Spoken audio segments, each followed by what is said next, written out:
guys, selamat siang. Perkenalkan, nama saya Yuliana Margasini Jemima, NIM 2021-23-0060, Filsafat, Etika, dan Komunikasi. Di sini saya akan menjelaskan mengenai mazhab-mazhab filsafat. Yang pertama mengenai positivisme. Jadi baik, positivisme adalah aliran filsafat yang menyatakan bahwa pengetahuan yang benar hanya berasal dari ilmu alam dan tidak berkaitan dengan metafisika. Dalam bidang ilmu sosiologi, antropologi, dan bidang ilmu sosial lainnya, istilah positivisme sangat berkaitan erat dengan istilah naturalisme dan dapat dirunut asalnya ke pemikiran Auguste Comte pada abad ke-19. Comte berpendapat positivisme adalah cara pandang dalam memahami dunia dengan berdasarkan sains. Menurut Comte, teori sains dapat disusun mulai dari tingkat yang sederhana dan universal, yang selanjutnya sampai kepada tahapan yang lebih kompleks dan terbatas. Susunan tingkatan ini dapat terus dikembangkan sehingga masing-masing sains yang baru akan tergantung pada tahap sebelumnya. Penganut paham positivisme meyakini bahwa hanya ada sedikit perbedaan, jika ada, antara ilmu sosial dan ilmu alam, karena masyarakat dan kehidupan sosial berjalan berdasarkan aturan-aturan, demikian juga alam.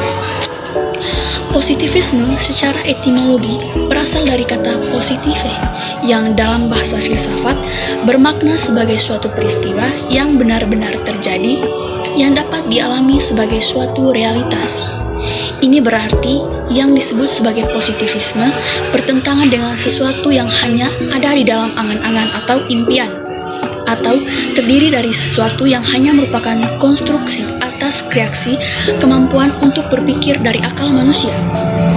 Nah, dapat disimpulkan bahwa pengertian positivisme secara terminologi berarti suatu paham yang dalam pencapaian kebenarannya bersumber dan berpangkal pada kejadian yang benar-benar terjadi. Segala hal di luar itu sama sekali tidak dikaji dalam positivisme. Jadi yang kedua yaitu pragmatisme. Nah, pragmatisme ini berasal dari kata bahasa Yunani, yaitu pragma yang berarti tindakan atau perbuatan. Pragmatise adalah aliran filsafat yang berpandangan bahwa kriteria kebenaran sesuatu ialah apakah sesuatu itu memiliki kegunaan bagi kehidupan nyata. Pragmatisme merupakan sifat atau ciri seseorang yang cenderung berpikir praktis, sempit, dan instan. Orang yang mempunyai sifat pragmatis ini menginginkan segala sesuatu yang dikerjakan atau yang diharapkan ingin segera tercapai tanpa mau berpikir panjang dan tanpa melalui proses yang lama, sehingga kadang hasilnya itu meleset dari tujuan awal.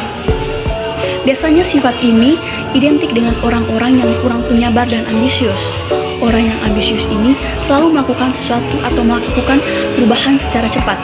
Nah, sehingga tidak heran kalau orang seperti ini mempunyai keinginan yang keras dan tidak mau dikalahkan oleh orang lain.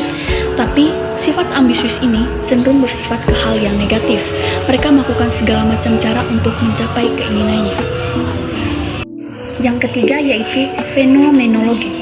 Fenomenologi adalah sebuah disiplin ilmu dari studi inquiry deskriptif yang meletakkan perhatiannya pada studi atas penampakan atau fenomena, akuisisi pengalaman, dan kesadaran. Fenomenologi singkatnya adalah studi mengenai pengalaman dan bagaimana pengalaman tersebut terbentuk. Pengalaman yang dimaksud adalah pengalaman subjektif dan intensionalitasnya. Studi ini kemudian mengarahkan pada analisis kondisi kemungkinan intensionalitas, latar belakang praktik sosial, dan analisis bahasa. Studi fenomenologi didasarkan pada premisi konsepsi fenomena Kantian. Studi fenomenologi didasarkan pada premis bahwa realitas terdiri atas objek dan penampakan kejadian atau fenomena yang dicerap atau dimengerti oleh kesadaran. Sebagai pergerakan filsafat, fenomenologi didirikan pada awal abad ke-20 oleh Edmund Husserl dan dikembangkan oleh lingkar studi pengikut ide Husserlian di Universitas di Göttingen dan Munich di Jerman, dan khususnya di Prancis dan di Amerika Serikat, meski diiringi dengan kritik yang menjatuhkannya dari ide awal Husserlian tanpa menghilangkan ide fondasi yang melandasinya. Dalam konsepsi Husserl, fenomenologi berpusat pada refleksi sistematis dan studi struktur kesadaran dan fenomena yang tampak pada pemikiran. Fenomenologi berbeda dari konsep analisis Kartesian yang memandang realitas sebagai set atas objek yang bertautan dan bertalian antara satu dengan lainnya. Fenomenologi adalah salah satu tradisi besar dalam sejarah filsafat abad ke-20. Dalam perkembangan lebih lanjut, fenomenologi tidak dilihat seperti doktrin unitaris atau mazhab filsafat, melainkan lebih pantas dilihat sebagai gaya berpikir atau metode yang melibatkan pengalaman yang terbuka, terus-menerus diperbaharui sehingga upaya mendefinisikan fenomenologi tidak dapat pernah cukup, dan bahkan upaya yang paradoksal karena tiadanya fokus tematik yang mendirikan fenomenologi itu sendiri. Yang keempat, eksistensialisme. Eksistensialisme adalah suatu aliran filsafat yang fahamnya beranggapan bahwa manusia mempunyai kebebasan dalam melakukan suatu tindakan dan bertanggung jawab atas tindakan tanpa memikirkan terlebih dahulu antara tindakannya yang baik maupun yang buruk. Pada intinya, eksistensialisme ini memandang bahwa manusia itu tidak dapat terbelenggu dengan aktivitas lain yang membuat manusia bisa kehilangan hakikat hidupnya, yaitu sebagai manusia yang bereksistensi. Sekian penjelasan singkat dari saya mengenai mazhab-mazhab filsafat.